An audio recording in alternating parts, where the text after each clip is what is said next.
This podcast is brought to you by Most Valuable Podcasts, leading the league in podcasting entertainment. What's up, Real MVPs, Ricky Widmer here, along with the one, the only, Brandon Swanson. Hey. And Dave, I just gotta say, Dave Oster will be happy today because about a week ago, Dave was complaining to me. He's like, Ricky, where is your NBA big board? Where is the Primetime Podcast and the NBA big board? And I told him, I said, we're gonna do it a little bit after non-conference to kind of see these guys play. And he's like, Ricky, and I'm not going to paraphrase here. I'm going to say it word for word. Ricky, you got to get that shit out. And Dave is all in draft mode. He's already got his guy for the draft class. We've been doing it on the fast break.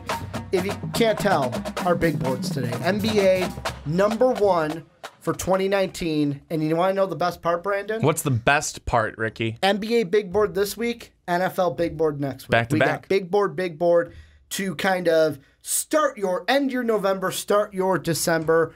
If you're new to the podcast, how we do it is we split them up into 3. For the big board, we do a top 25. We go from 25 to 16, then we go 15 to 6, and then the last segment we do our top 5. Before we get into everything, we also got to give our football picks at the end. We're doing conference championship week this week in football. Before we get into it, quick housekeeping. #1, make sure to check out our Patreon page, patreon.com/mostvaluablepodcast. That's where you guys come in, help support us. We can't do what we do without the support of our patrons, so thank you for all of them. You want to help support us, that's down below in the description. If you love the shirt I am wearing, I was hoping you would wear it too.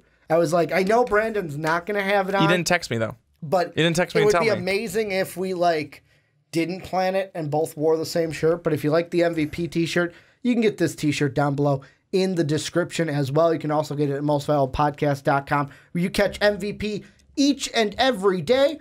And then last but not least, make sure to go onto iTunes, go onto Apple Podcasts, rate the Primetime Podcast. I hope you give us a 5-star rating, but whatever you think we are worth, and then you can review us as well. I actually do this on the Primetime Podcast. I actually check if we have any new reviews. I'm going to say no. I'm going to say we don't. Is Dan H still the last review that we have? And Dan H12ND is still the last one. It was a 5-star rating, and he said, "We are very good," was the title of his. So if you want to go to iTunes, Apple Podcasts, give us a rate and review, that would be great, and we would really appreciate it. But Brandon, how we do it, like I said, we got 3 segments. We are going to start with 16 through 25, getting right into it.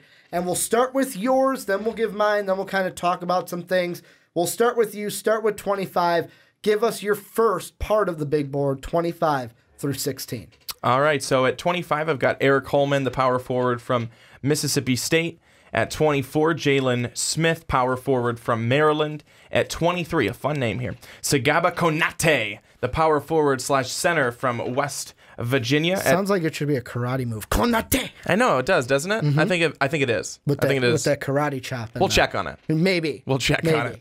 At 22, Charles Matthews. Michigan fans definitely know his name. He's a shooting guard from Michigan. At 21, Jalen Hands, point guard from UCLA. At 20, Quentin Grimes, the shooting guard from Kansas.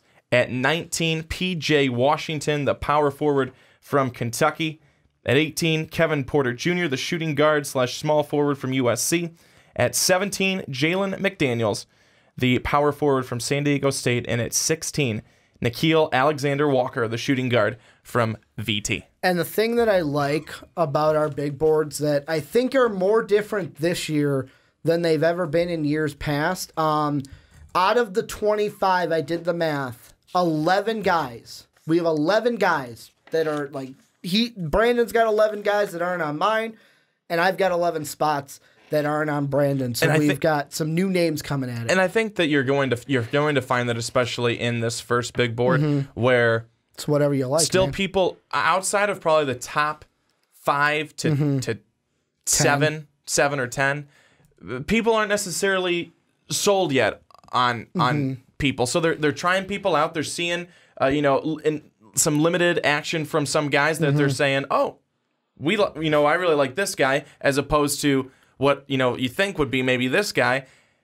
And we'll start to be, I think, a little bit more similar by 2, 3, 4, and 5, however many ones we do. Or some guys that are basically, I'm going to compare it to Lonnie Walker, where Lonnie Walker was in the big board last year, hadn't played up to this point. So we've got 1 or 2 guys that are like that, or kind of like that, coming in. But my 25 through 16, starting it all off at 25, got Carson Edwards, the guard from the Purdue Boilermakers. Then Killian Tilly, the forward/center from the Gonzaga Bulldogs.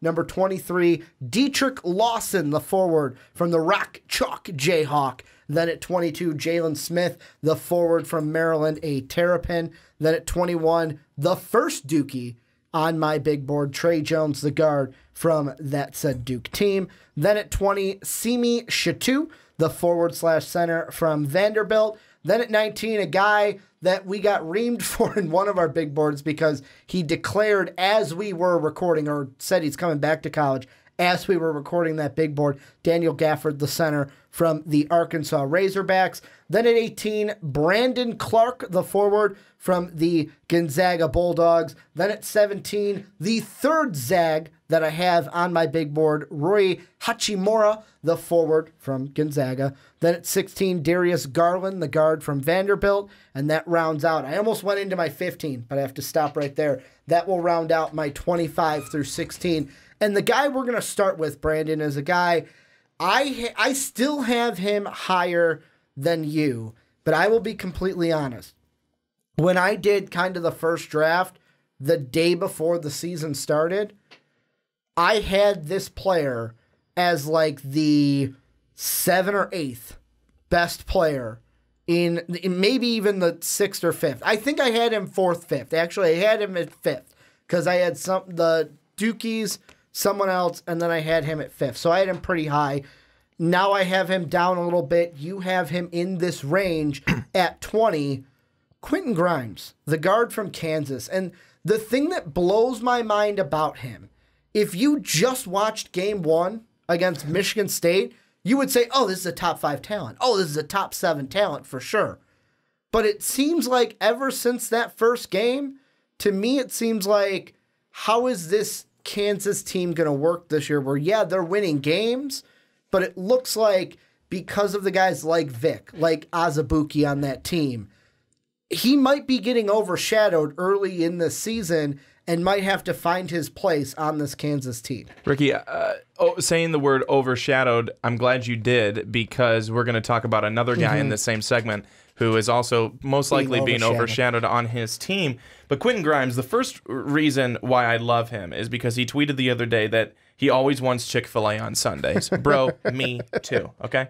But the second reason that I really like him is he's got good strength, he plays physical.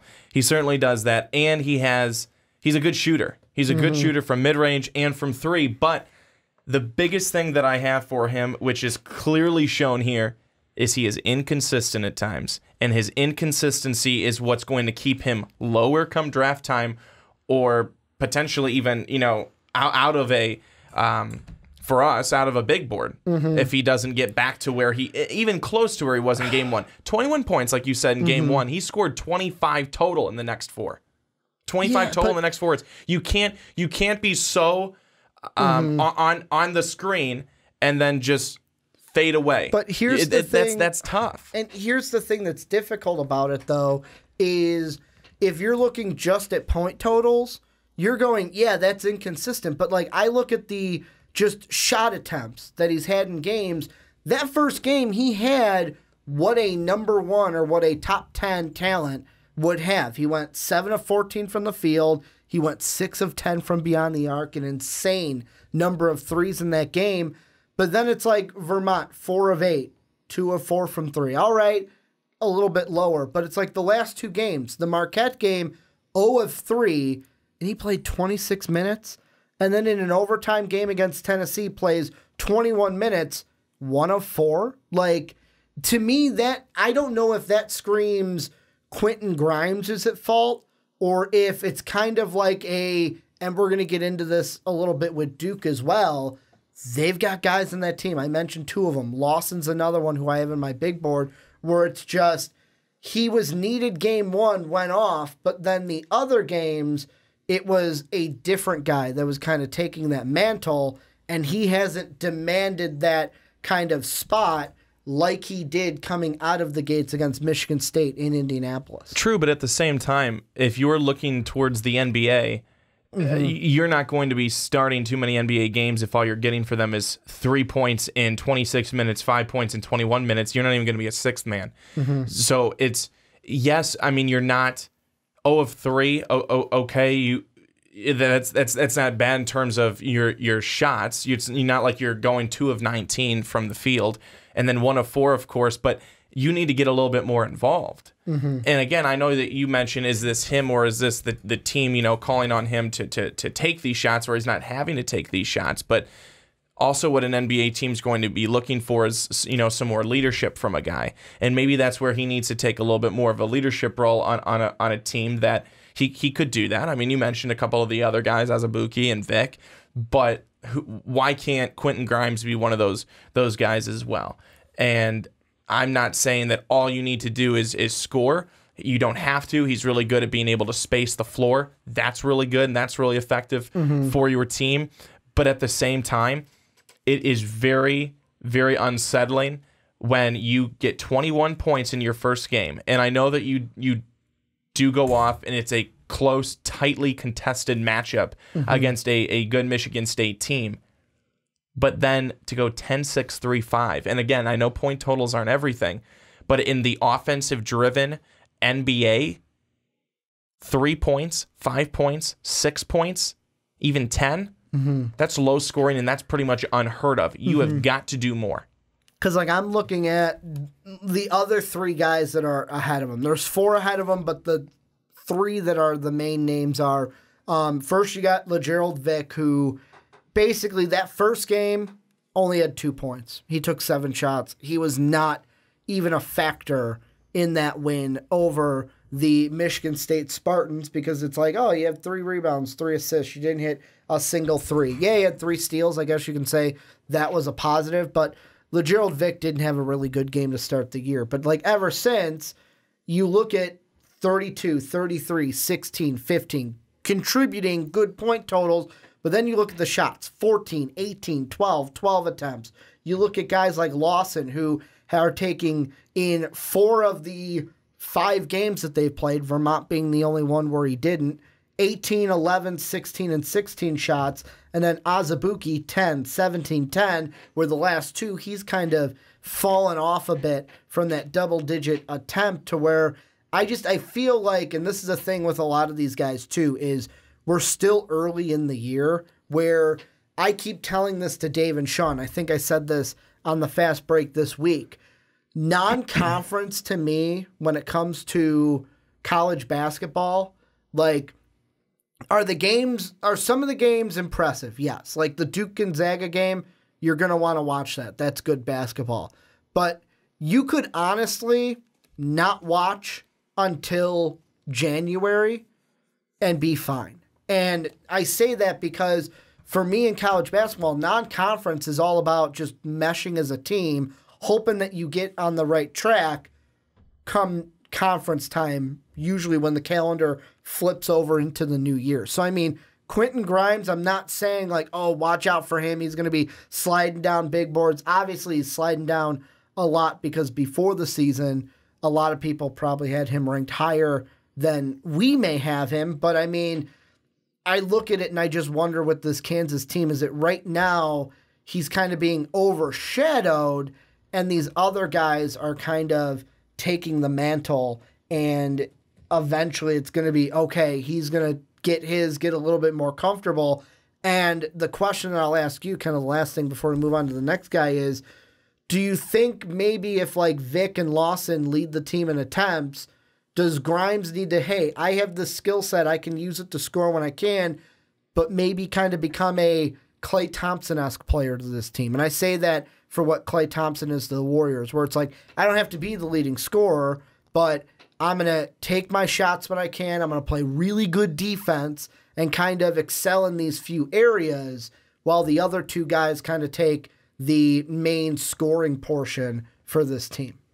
I think that that's okay. I think that you still want to see him get a little bit more involved. I think what worries me the most is that he was not that involved against lesser teams.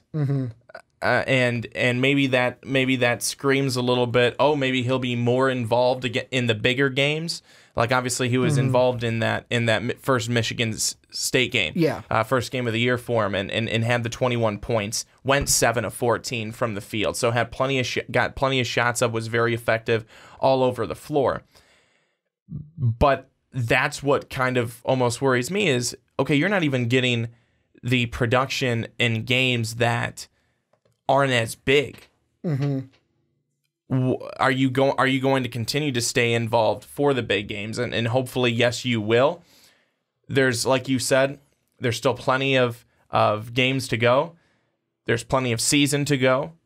We're only a few games in, and I think that's the good part about it. But I am still looking for him to do more and be consistent. Not to go from a big game of all over the floor with 21 points to was non-existent, had 6 shots.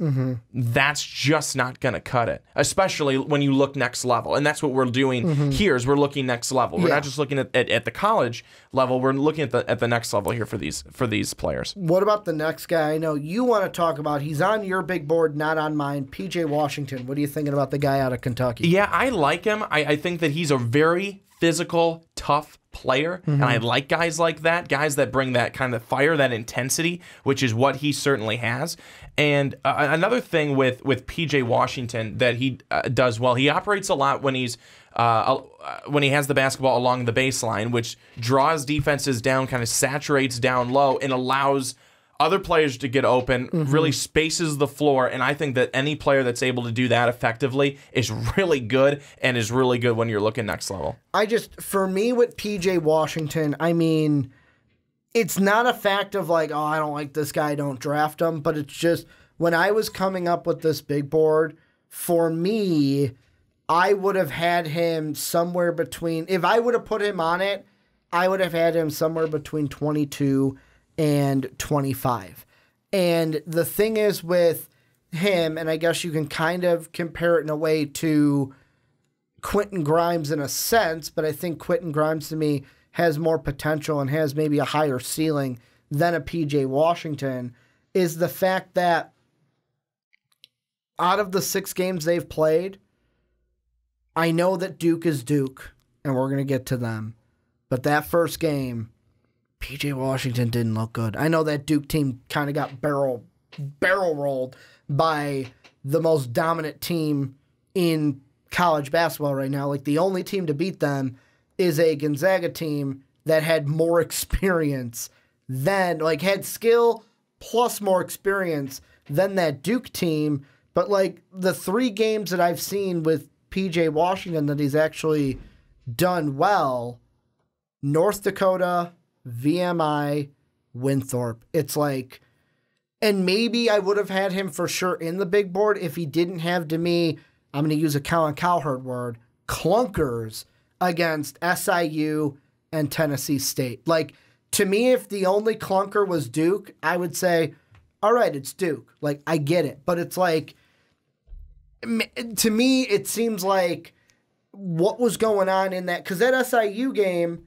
20 minutes, he only took 2 shots. It's kind of like the same argument that we just had. Because I was just going to say you're kind of getting down on PJ Washington here for the same reasons that I was getting a little bit down. While I think that Quentin Grimes is a good player, I think PJ Washington is just as good. But I feel like you're trying to make the argument that PJ Washington, you would have him much lower than you would have, maybe not much lower, but certainly lower than Quentin Grimes, for the exact same reasons, for all these things that are still the same with Quentin Grimes. I mean, he had some clunkers against teams that you would go, well, why is he not scoring 30 points like LeGerald Vick and everyone else on the on the Kansas team?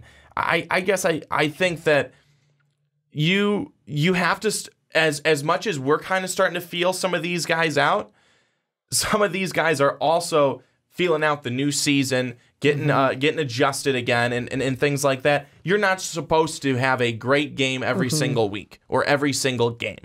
That's okay. But as long as you have more good games than bad games, that's a positive. That's what we're looking for. And I am always going to I think, give benefit of the doubt to a physical guy who's got the intangibles, who has the skills, who's putting in the work, who's hustling, who you can tell out there on the floor is working. Even if he doesn't have a great game, if he had, a clunker because he was being lazy on the floor, not hustling, and just, giving a half performance, then okay, I'm not for that type of player. But a player, I think, like PJ Washington, where I'm not saying he's a saint by any means, but I'm saying that I when I watch him, I see him go out there and hustle up and down the floor and give it his all every single night. I can get behind a player like that who puts up a couple of bad games. And another thing with them too is, if we're comparing Grimes to Washington, it's not apples to apples. It's apples to oranges. And the reason why I say that is Grimes is a guard, more importantly a 2-guard probably in the NBA.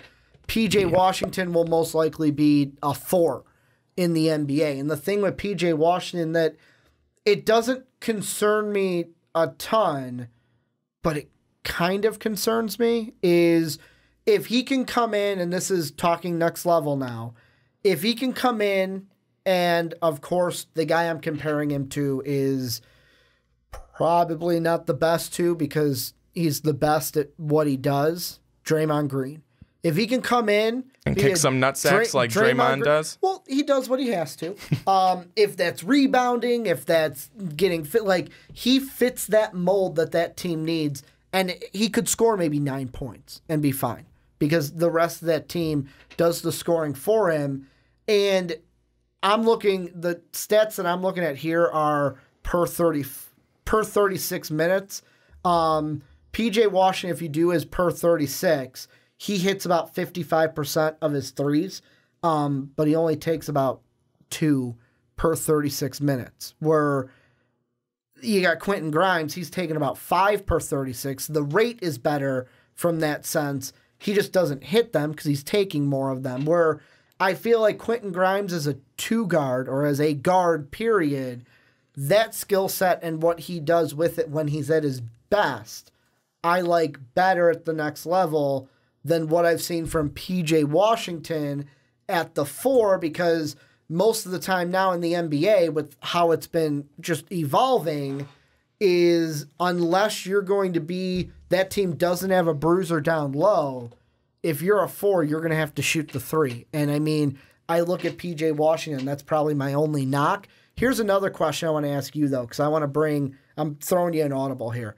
And it just popped into my head because we were comparing Grimes and Washington. They're also not the same age. Where, yes, Washington is only a sophomore compared to Grimes being a freshman, but Grimes is an 18-year-old kid halfway through to being a 19-year-old kid, and you've got PJ Washington who just turned 20.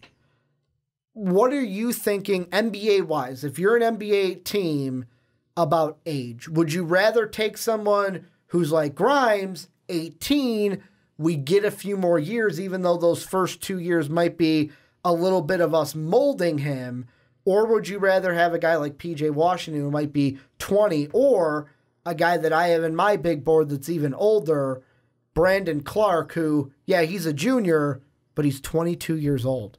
He's all like 6 more years, and he's in his prime technically. It depends on what team you are. If you are willing to mold a guy, work with the guy, and then get some more time out of him, you go with the younger guy. But if you don't want to have to do as much molding, and you're getting the player for what they most likely are going to be, what you see is what you get type of thing, then you go for the older guy. That's what I'm thinking. I mean, if you're a pretty good team in the NBA already, you can probably take you could probably do either. You could probably take the younger guy and use him and get him into the game, every once in a while.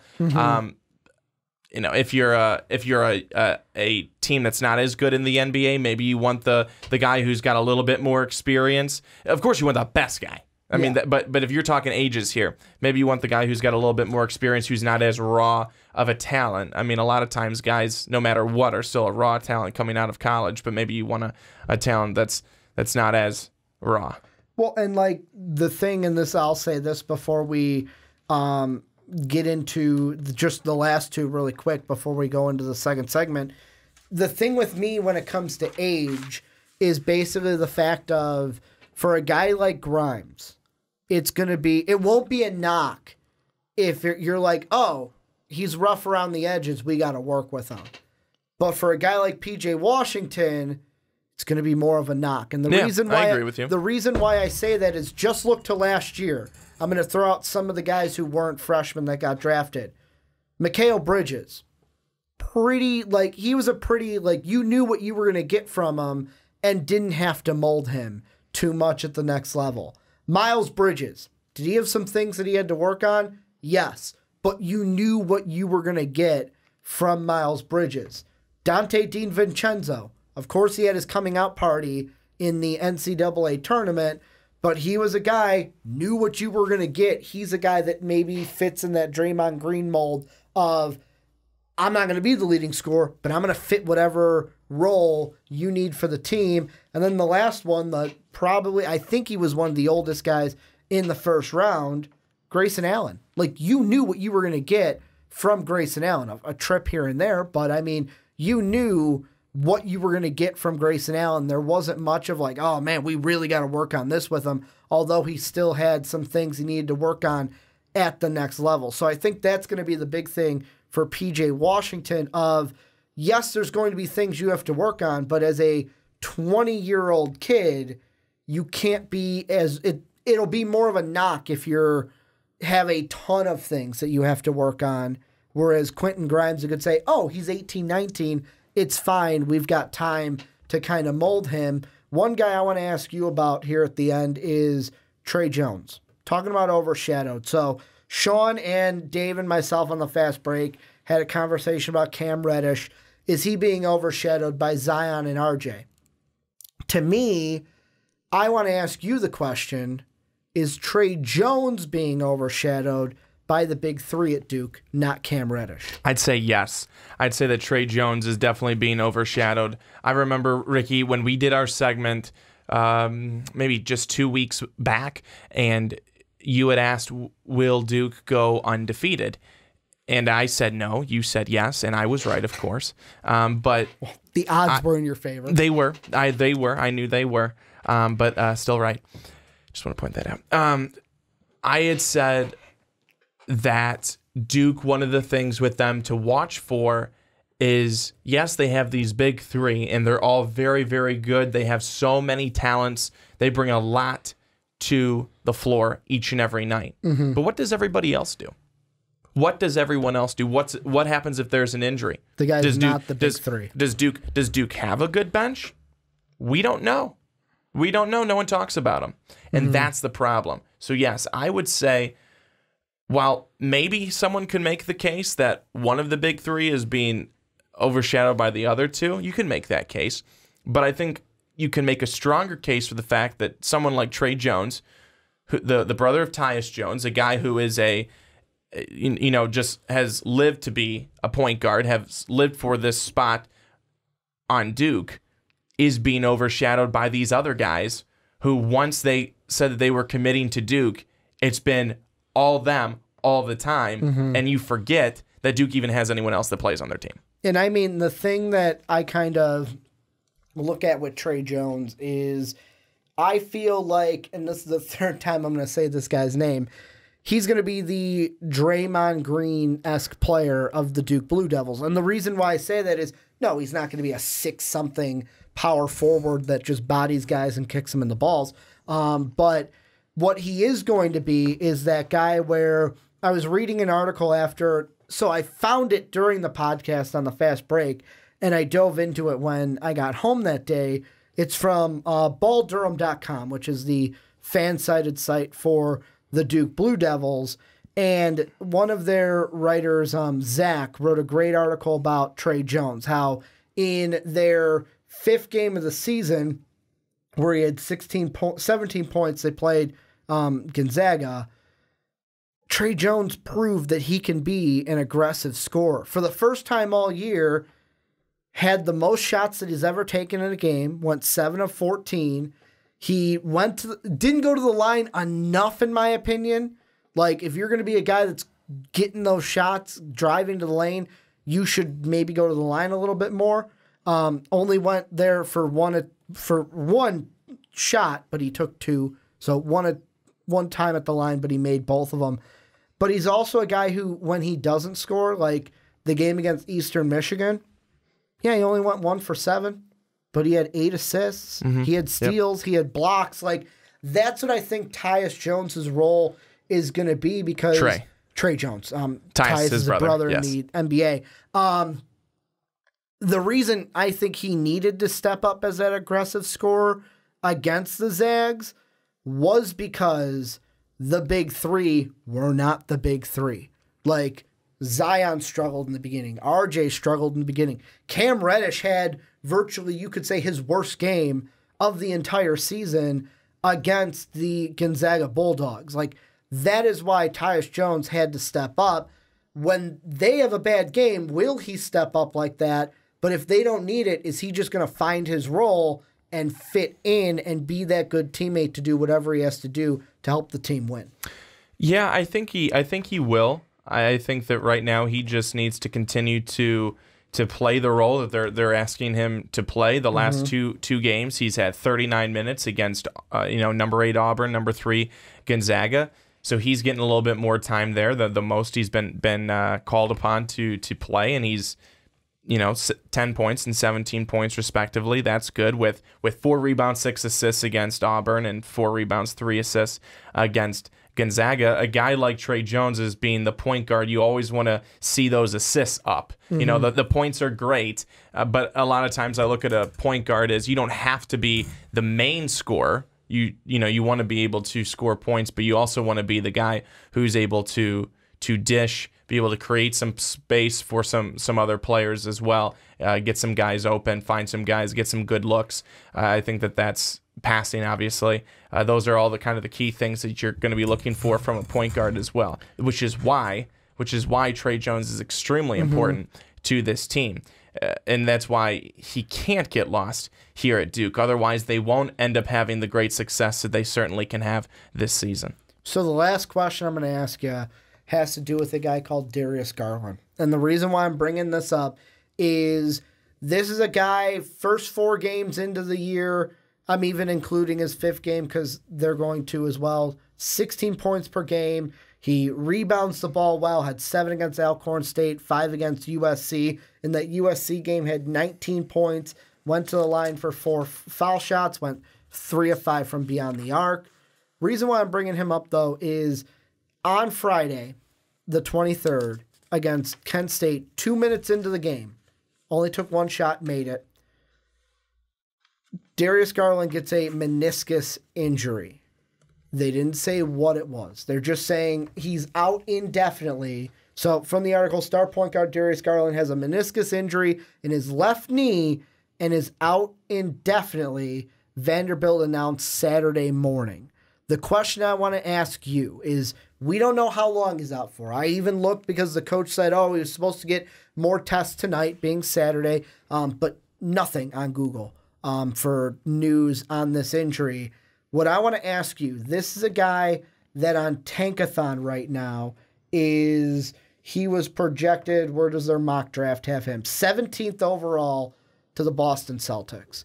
If he misses a substantial amount of time with this meniscus injury in his left knee, could we have, not on the same scale, but a Michael Porter Jr.-esque problem for Darius Garland, where it's like, wow, we might have been comparing you to the second best point guard behind, or the next point guard behind Ja Morant, but now because of this injury, you're just sliding down draft boards as the year goes on, and you're not out there playing for Vanderbilt. Well, I think that this could be worse than the Michael Porter Jr. scenario because of the fact that Michael Porter Jr. people talked about is he could be a number 1. Yeah. They're not talking about this guy being a potential number 1. They're talking about him being 17. Yeah. And that was right now. So I think we could see him sliding a little bit more, a little farther down, potentially out. It depends on how you're able to come back from the injury, how long it's going to take, how you come back from it, how you perform once you're back, if you're able to perform again this season, all of those factors. So I don't think I can give a concrete answer as of right now, but I can tell you that it's different than Michael Porter Jr. because of the position that you're at. And Michael Porter was out at the beginning of the season, came back at the end. Will this be, similar to that in terms of the timetable of when he'll come back? But right now, it's a wait and see. I look at it, and my kind of 2 cents with it is, I'm on the side of it's going to be, if he's out for, let's say it's almost like Michael Porter Jr., where he misses a substantial part of the season, could be more detrimental to him than Michael Porter Jr. Because Michael Porter Jr., you're not going to fall from number 1 all the way to out of the first round. That's what I'm saying. That's what I mentioned is that it's worse for this guy. Whereas also with the injury that Michael Porter Jr. had, it was, your back kind of limits your mobility, but as a player of Michael Porter Jr., he could adapt his play style and he could still fit as maybe not a 3, but maybe, I'm going to play as a 4 in the NBA. If you're Darius Garland and you want to do what you're doing as a point guard and want to attack the basket, you can't do that with a bum knee. You can't do that with ligaments in your knee that are not strong and that maybe, and I'm not saying it's not going to repair right, but things that with a weak knee, you can't do it. You need to be strong in the knees or else you're going to be like Chris Paul and just be one knee injury away from missing a playoff series and losing to the Golden State Warriors. So for me, I think it'll be more detrimental, mainly because he's the number 2 point guard behind Ja Morant, and you know who could overtake him if he has a couple better games? The guy we just talked about in Trey Jones, where we could see Garland and Jones kind of flip when it comes to point guards on the national ranking scale, because obviously everyone's going to have their own rankings for point guards. But before we move into the next segment, I'm going to throw it to you guys. Anything we talked about, any of the guys that we have in here, let us know what you guys think down below in that comment section. What do you think about Quentin Grimes, PJ Washington, Darius Garland? What do you think about Trey Jones? Let us know what you guys think.